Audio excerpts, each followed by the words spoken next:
Imagine waking up 40,000 years ago. No cities, no hospitals, no supermarkets, no police. Just endless forests, freezing nights, and predators that could kill you within seconds. Every sunrise was another fight to stay alive. Now imagine you hear something moving behind you. Your heart races, your muscles tighten, your breathing changes. Would you stop and cry? Or would every instinct in your body tell you to run?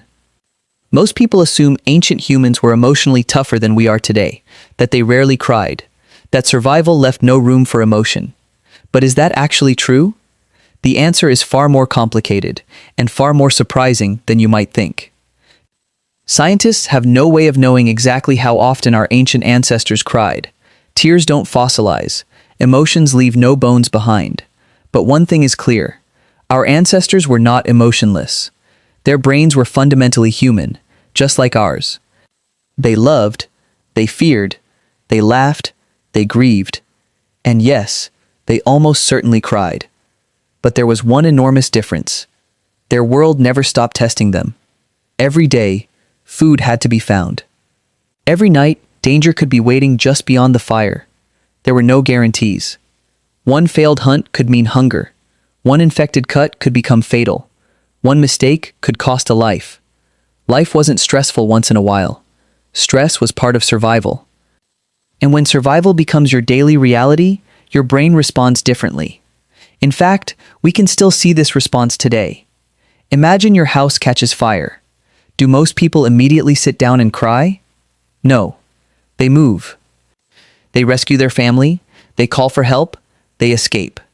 And sometimes, only later, when the danger is over and they're finally safe, do the tears begin. Why? Because during extreme danger, your body activates its survival response. Stress hormones such as adrenaline and cortisol surge through your system. Your attention narrows. Your heart works harder. Pain can temporarily feel less important. And immediate emotional reactions may be pushed aside. Not because you feel nothing, but because, in that moment, survival comes first. Our ancient ancestors faced immediate physical danger far more often than most people do today. Predators, injuries, hunger, extreme weather, violence. And this raises a fascinating possibility. Perhaps ancient humans didn't feel less.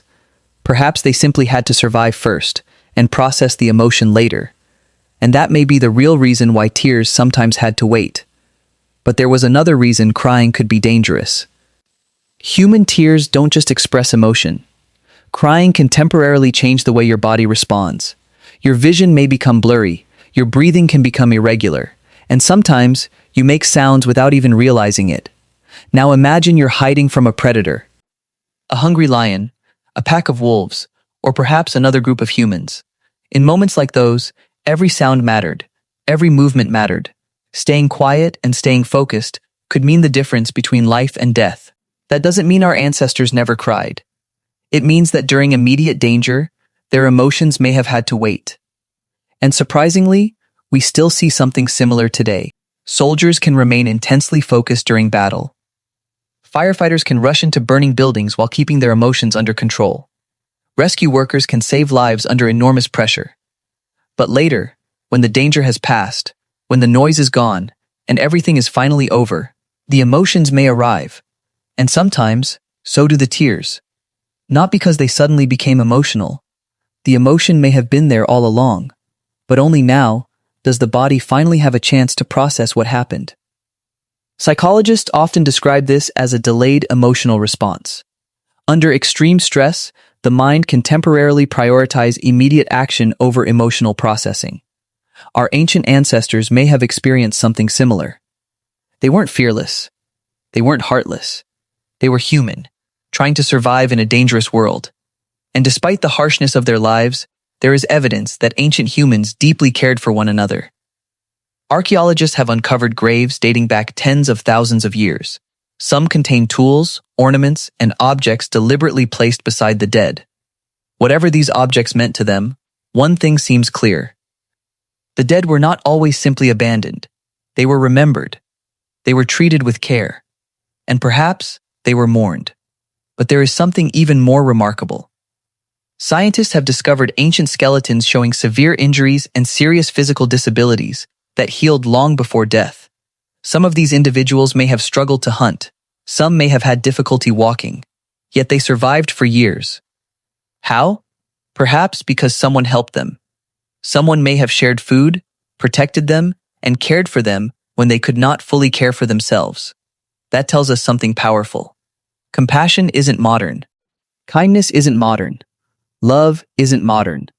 These qualities have been part of the human story for a very, very long time, which raises an even bigger question.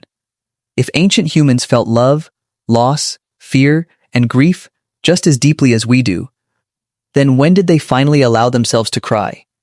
Perhaps our ancestors expressed some of their deepest emotions only after the immediate danger had passed. Picture a small campfire burning beneath a sky full of stars. The hunt is finally over. The children are safe. The predators are somewhere beyond the darkness. For the first time all day, they can breathe. They can sit. They can feel. And perhaps only then do the tears come. Not because they are weak, but because, for this moment, they are finally safe. Thousands of years later, something similar still happens. Think about the last time you experienced something terrifying. Maybe a car accident, a medical emergency, or a phone call that changed everything. Many people don't cry during the moment itself. They act. They respond. They do whatever needs to be done. And then, minutes later, sometimes hours later, the tears arrive. Because during extreme stress, your brain and body may still be focused on getting you through the moment. Your survival systems are older than civilization itself, older than cities, older than written language, older than recorded history. They were shaped over an unimaginably long period of time by one simple demand: survive. So, did ancient humans really rarely cry? We may never know. Tears leave no fossils, and emotions leave no archaeological record. But the evidence we do have tells us something important. Ancient humans loved. They lost people. They mourned. They formed families. They protected one another. They cared for the injured, and they buried their dead. They were, in every meaningful sense, human, just like us. Perhaps the difference wasn't emotion. Perhaps it was timing. In a world where danger could appear without warning, survival came first. And sometimes, emotion had to wait. Perhaps one of the quietest achievements of modern civilization isn't technology. It isn't skyscrapers. And it isn't the internet. It's that for millions of people, life has become safe enough to stop, to breathe, to feel, and sometimes, to cry. Because tears aren't simply a sign of weakness. They are part of being human. And after tens of thousands of years, beneath our cities, our technology, and our modern lives, we still carry many of the same ancient emotional systems that helped shape our ancestors. The world around us has changed beyond recognition, but the human inside us is still ancient. And maybe that's the most human thing of all.